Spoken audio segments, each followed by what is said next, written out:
संभल Lok Sabha seat पर तीसरे चरण में 7 मई को मतदान होना है। चुनाव प्रचार जोरों पर है, लेकिन जो समाजवादी पार्टी के विधायक हैं, पूर्व मंत्री हैं, 7 बार के विधायक नवाब इकबाल महमूद साहब, संभल में जाना पहचाना नाम है। उत्तर प्रदेश की राजनीति में बड़े मुस्लिम चेहरे हैं, लेकिन चुनाव प्रचार में कहीं दिखाई नहीं दे रहे।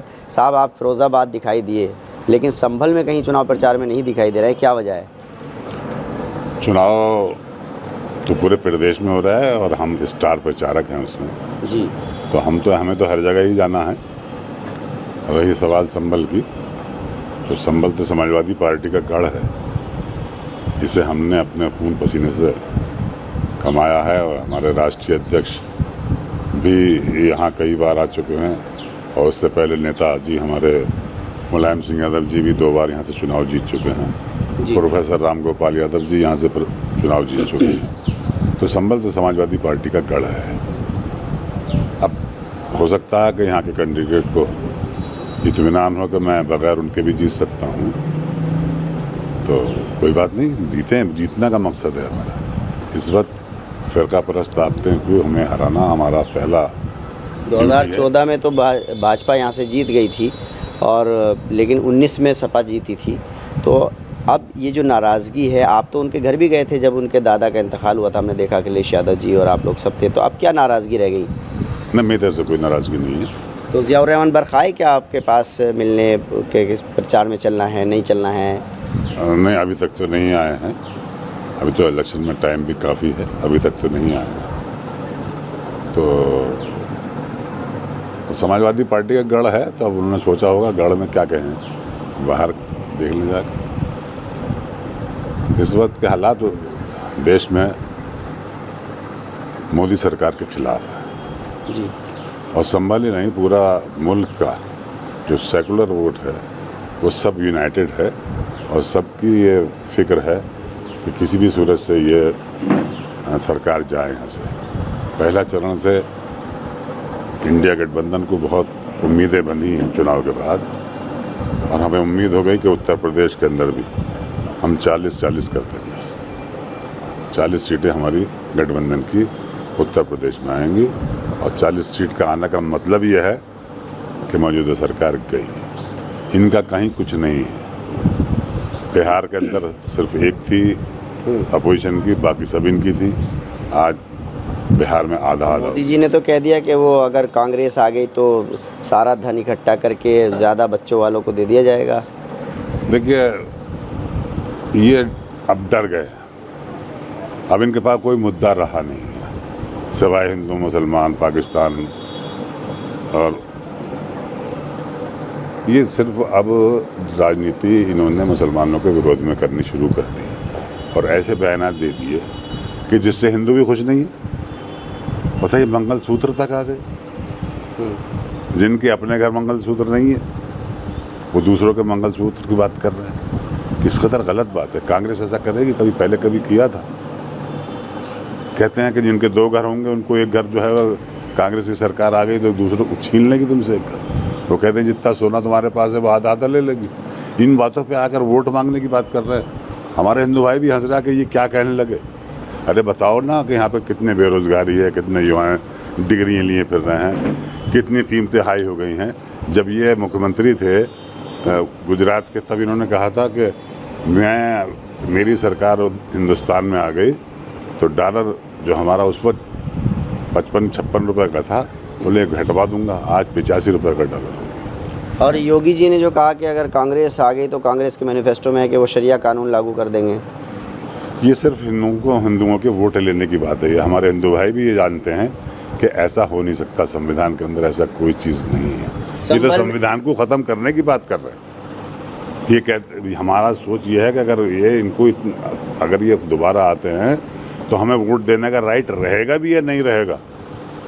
हिंदुस्तान एक आज़ाद मुल्क है जिसमें हिंदू और मुसलमान ने अपनी जान की आहुति देकर इस देश को आज़ाद कराया है हिंदुओं के कब्जे से। आज हम लोग जो यहाँ शांति प्रिय तरीके से रह रहे हैं, अमन अमान से रह रहे हैं, अच्छी हवाएं यहाँ चल रही हैं, हमारा एका है हिंदू मुसलमानों का, उसको तोड़ने का काम कर रहे हैं। अब ये चीज़ें नहीं चलने वाली हैं। हिंदू भी समझ गया है कि हमें आपस में मिलकर रहना है और देश को मजबूत बनाना है। नवाब साहब संभल के चुनाव प्रचार में कब निकलेंगे? जब कैंडिडेट उनसे सहयोग मांगेंगे। वो तो आए नहीं अभी तक आपके पास, क्या लग रहा है आएंगे? नहीं, अभी टाइम है, आएंगे? आ सकते हैं। आएंगे तो जाएंगे आप? आएंगे तो बात करेंगे उनसे। नहीं तो नहीं जाएंगे चुनाव प्रचार करने? नहीं, हम यहीं बैठ के कर रहे हैं। अच्छा, यहीं बैठ के कर रहे हैं घर पे। भाई हमसे अगर बाहर के लोग पूछें आपके पास आए तो हमें ये कहते हुए अच्छा नहीं लगेगा कि नहीं आया, क्योंकि उनको नुकसान हो जाएगा उससे। तो टिकट जो मांग रहे थे आप, क्या उसकी वजह है, उसकी नाराज़गी है? हमारी लड़ाई तो पुरानी है, आज के नहीं, हमारे वालिद साहब के ज़माने से सियासी लड़ाई है। मगर डॉक्टर भरत साहब के इंतकाल के बाद मैं उनके दफन में शरीक हुआ और मैंने अपनी मुखालफत वहीं पर उनके साथ ही दफन कराया।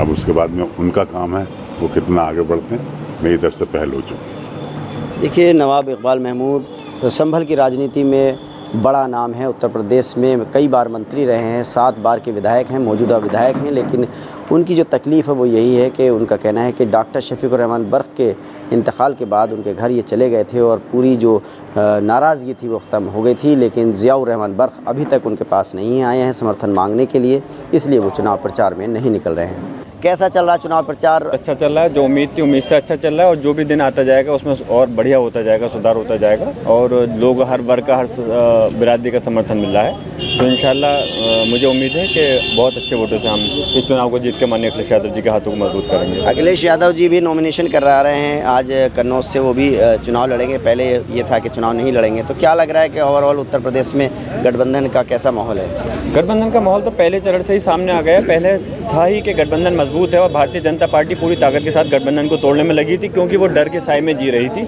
अब तक तो उसने 10 साल की सरकार में लोगों को डराने का, विपक्ष को डराने का काम किया था। लेकिन अब आकर करके जब विपक्ष का गठबंधन बना पूरे भारत के अंदर इंडिया के नाम से, तो बौखलाहट में आकर उसने CBI, ED, इनकम टैक्स का पूरा दुरुपयोग किया, गठबंधन को तोड़ने का प्रयास किया।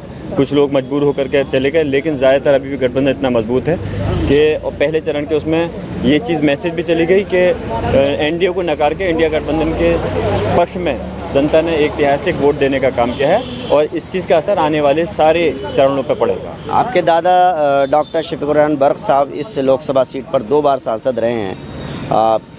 आपको क्या लगता है कि दादा के रिकॉर्ड को तोड़ पाएंगे कि नहीं?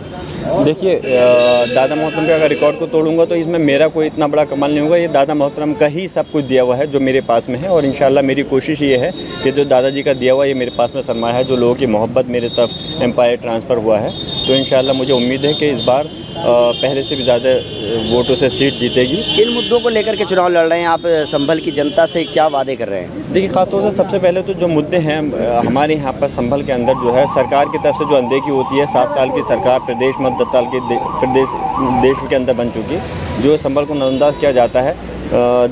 यहाँ से BJP की भी सांसद है, 10 साल सरकार है। रेलवे की लाइन का मसला जो अटका हुआ है, इंडिया की गठबंधन की सरकार बनेगी तो सबसे पहले उसको पूरा ताकत ला के प्रयास करा के उसको अमल दरामद कराया जाएगा। उसके अलावा महंगाई है, बेरोजगारी है, भ्रष्टाचार है, नफरत का जो माहौल है, इन सारे मुद्दों को लेकर के हम चुनाव मैदान में। क्या मुकाबला भाजपा प्रत्याशी से कैसा होने वाला है? भाजपा प्रत्याशी से ज़रूर है मुकाबला, लेकिन इंशाल्लाह मुझे उम्मीद है कि जीत का अंतर हमारा बड़ा होगा और एक ऐतिहासिक वोटों से सीट जीतेगी। अखिलेश यादव जी आएंगे? हम बिल्कुल 28 तारीख में माननीय अखिलेश यादव जी आ रहे हैं और बिलारी विधानसभा के सोंडारा में तशरीफ़ ला रहे हैं और हो सकता है उसके बाद में उनका दूसरा कार्यक्रम भी लगे, लेकिन एक कार्यक्रम के अभी आ गया है। जो देखिए, ज़ियाउर रहमान बर्क़ हैं जो अपने समर्थकों के साथ में चुनाव प्रचार पर निकले हुए हैं, डोर टू डोर कैंपेन कर रहे हैं और जो समाजवादी पार्टी के प्रत्याशी हैं उनका कहना यही है कि उनका मुकाबला जो है वो भाजपा प्रत्याशी से होने वाला है। वैदुर रहमान, न्यूज़ नेटवर्क, संभल।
एबीपी गंगा, खबर आपकी, जुबान आपकी।